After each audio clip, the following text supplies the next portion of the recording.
안녕하세요. 강남 YK병원 신경외과 전문의 공성주입니다. 오늘은 원장님 환자분들한테 당부가 필요한 이야기를 좀 하려고 하거든요. 보통 이제 허리 수술을 하고 나면 도미노처럼 또 하고 하는 게 그게 반드시 척추 분야만의 문제이냐 환자분들에게도 일정 부분 책임이 있냐라고 봤을 때 이게 한 번 수술하면 계속 해야 된다는 얘기는 어떻게 나오게 된 걸까요?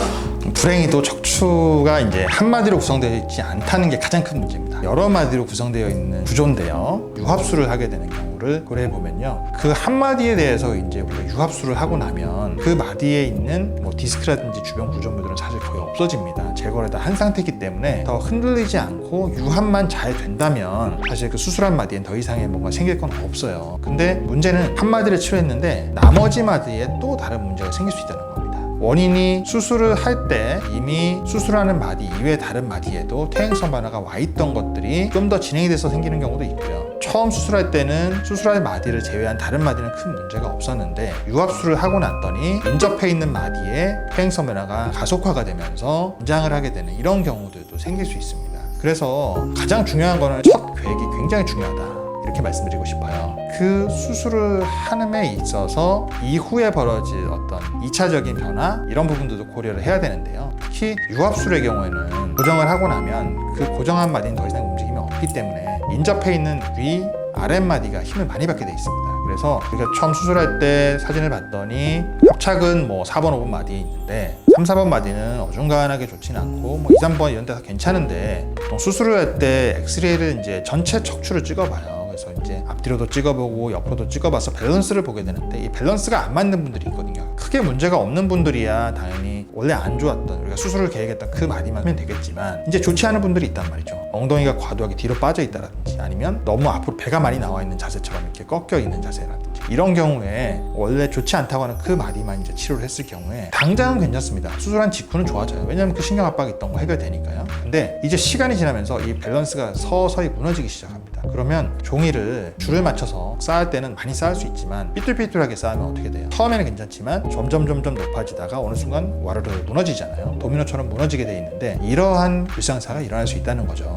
그래서 처음 수술할 때 반드시 이런 부분들을 고려하고 계획을 세워야 되는데 때로는 밸런스를 맞추려고 계산을 하다 보면 정말 멀쩡한 마디까지도 손을 대야 되는 경우가 있어요. 이런 경우에는 사실 수술을 처음부터 이 변형 수술을 하진 않지만 대신 환자분에게 설명은 드려야 돼요. 이런 부분들이 문제가 있기 때문에 지금 당장 그런 변형 수술을 하진 않지만 이후에 이런 2차적인 변화가 왔을 때는 그런 2차적인 수술이 필요할 수 있다. 이런 부분들에 대한 것들은 충분하게 사전에 설명이 되어야 하고 환자가 이런 부분들에서 동의를 하셨을 때 수술을 하시는 게 맞다고 봅니다. 계속 아프시다가 수술 딱 하고 너무 좋아지시면 그전엔 그나마 아파서 좀 조심하시던 분들이 너무 많은 일들과 계획을 세우셔서 막 활동적으로 활동하다 보면 사실 그것도 조금 문제가 있진 않을까요? 당연히 문제가 있죠. 일단 이제 유합술을 하거나 작은 수술을 하시더라도 수술을 한다고 하는 것은 수술 이후에 내 몸이 원래 건강하던 상태의 100%로 돌아가는 것이 아니에요. 그걸 일단 처음에 알고 계셔야 되는데 나는 수술을 받는 순간부터 이제는 나의 운동이나 생활에 최대 활용할 수 있는 이 범위가 100이 아닌 80이라든지 70이라든지 이렇게 좀 낮은 구간으로 생각을 하셔야 돼요. 수술을 아무리 잘해도요 100으로 똑같이 할 수는 없어요. 100에 가깝도록 하기 위해서 우리가 꾸준하게 재활도 하고 운동도 하고 하시는 거지 이게 수술을 했다고 해서 100으로 절대 돌아오지 않습니다. 이때부터는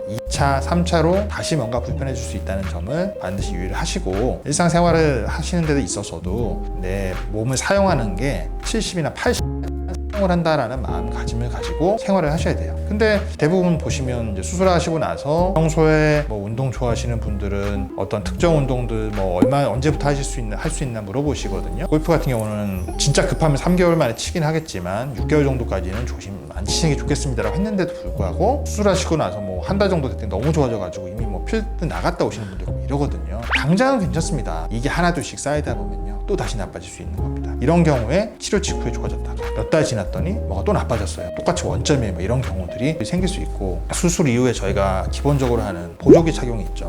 보조기가 어떻게 보면 굉장히 불편합니다. 사실 특히 유합술 하신 분들은 더 불편할 테고요. 근데 이 보조기를 하는 이유가요. 수술한 상처가 잘 아물도록 하는 역할도 물론 있지만 특히 나사못을 바꾼 유합술을 하신 환자들은 흔들리면 안 돼요. 그 수술한 마디에 인공뼈를 집어넣거나 해서 진이 나와서 붙을 때까지 수개월이 걸립니다. 그 수개월 동안 미세하게 계속 자극을 받으면 마치 어떤 뭐 물건을 두 개 붙이는데 접착제를 사용한다고 생각해 볼게요. 본드를 사용하는데 이 본드가 순간접착제가 아니에요. 그러면 붙인 다음에 안 움직이도록 가만히 둬야 되잖아요. 근데 그 사이 계속 미세하게 뭔가 흔든다고 생각해 보세요. 잘 붙일 수가 없죠. 그 사이에 또 변화가 생기거든요. 그래서 이런 부분들을 조심하기 위해서도 보조기 착용을 사실 잘 하셔야 되는데 되게 초반에는 잘 따라 하세요. 첫 며칠간은. 근데 슬슬 이제 지내 보니까 좀 괜찮단 말이죠. 내 컨디션도 괜찮고 이런 거 보니까 그냥 바로 생활해도 되겠는데 라고 생각하시고 이제 퇴원하시고 나면은 그때부터 병원에 잔소리가 없어지니까 그냥 집에서 보조기 없이 생활하는 분도 있으세요. 잠재적인 위험 요소가 될 수 있습니다. 당장은 큰 문제가 되지 않더라도 시간이 지나면서 다시 나빠지거나 다른 부분들의 문제가 생길 수 있는 부분이 있기 때문에 보조기 착용 잘 하셔야 되고요. 보통 수술하시게 되면 좀 말씀드려요. 이번 기회에 이제 금연은 하시죠 라고 말씀드리거든요. 강제 흡연을 하셔야 돼요 실제로. 그래서 담배를 계속 피시게 되면요, 상처 주변의 혈관들이 혈액순환이 잘 안 돼요. 혈관이 다 수축하거든요. 그렇게 되면 상처가 잘 안 낫죠. 안 낫게 되고 혈액순환이 잘 안 되니까 그 주변의 조직들이 자꾸 퇴행성 변화가 좀 빨리 올 수밖에 없고요. 디스크는 더더군다나 그게 심각합니다. 그래서 담배 피시면 마치 당뇨가 있는 환자처럼 상처가 잘 안 아물고요.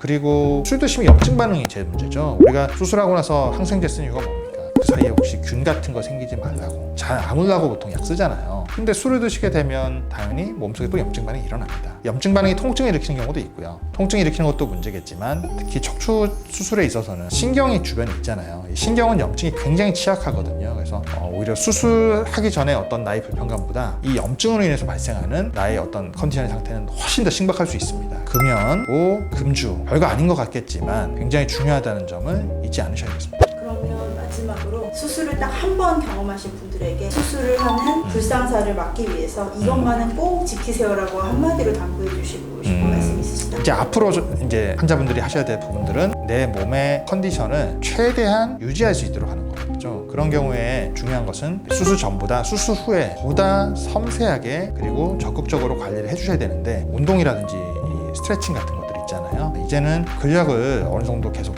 유지를 하기 위해서 계획을 세우셔서 지속적으로 하루에 하는 양이 많지 않으시더라도요, 쉬지 않고 빠지지 않고 꾸준하게 하는 게 굉장히 중요하거든요. 내 나름의 루틴을 정하셔서 꾸준하게 받는 게 중요하고요. 이런 것들이 조금 이제 혼자 하기가 어려운 경우도 있습니다. 이런 경우는 병원에 내원하셔서 재활센터에서 좀 상담 받으셔가지고 프로그램을 한번 받아보세요. 이거 굉장히 좋거든요. 그냥 단순하게 재활치료하면 막 그냥 도수치료 이런 것만 생각하실 수도 있겠지만 그런 부분들을 떠나서 이제 근력 운동, 이게 제일 중요한 게 도수치료에 있어서 우리가 운동을 시킨다고 하는 게 단순하게 그냥 운동해 이런 게 아니라 이 운동을 어떻게 하면 개인에 맞게 체계적으로 프로그램 짜주냐, 이거 사실 생각보다 굉장히 중요하거든요. 이런 부분들을 감안하셔서 관리를 어느 정도 더 잘 하시면 보다 건강한 척추 생활을 누릴 수 있을 것으로 생각됩니다.